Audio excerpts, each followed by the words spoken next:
And so what we understand is that the central focus of people of God is, if we get so caught up into what we do right and what we do wrong, we're going to start counting, well, wait a minute, I did this much right. Oh, wait, I did this much wrong. Wait a minute, my wrong, I wait, my right on my right, you know. Yes, sir. Right, that's how this works.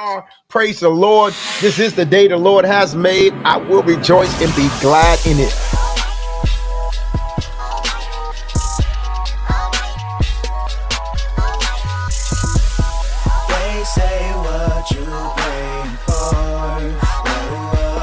Praise the Lord, everybody. This is Everyday Preachers answering everyday questions. Right back at you. Let me give you some scripture that might help you here. If we can go to Romans, the 2nd chapter, and I'll start at the Romans 2nd chapter, and I'll start at the 12th verse. For all who have sinned without the law will also perish without regard to the law. And all who have sinned under the law will be judged and condemned by the law. For it is not those who merely hear the law as it is read aloud who are just or righteous. Listen to them.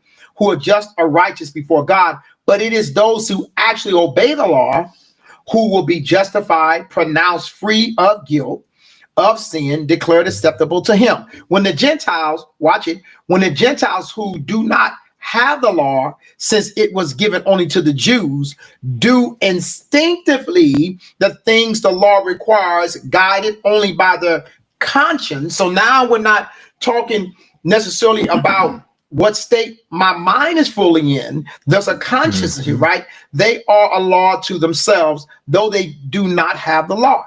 They show that the essential requirement of the law are written in their, there it is, that's what we want, written in their hearts, not in their minds, not in their thoughts, but in their hearts and their conscience, their sense of right and wrong, their moral choices, bearing witness, and their thoughts alternatively accusing or perhaps defending them on the day, on that day when, as my gospel proclaims, God will judge the secrets, all the hidden thoughts and concealed sins of man through Christ Jesus. So here, what we understand, the point I'm trying to make to you is that there's a focal point here that is on the heart. There's a focal point here that goes beyond just what a person is thinking, and it goes into what's in a person. Remember Romans 10:9-10. He says, if you confess with your mouth that Jesus is Lord and believe in your heart that God raised him from the dead, you shall be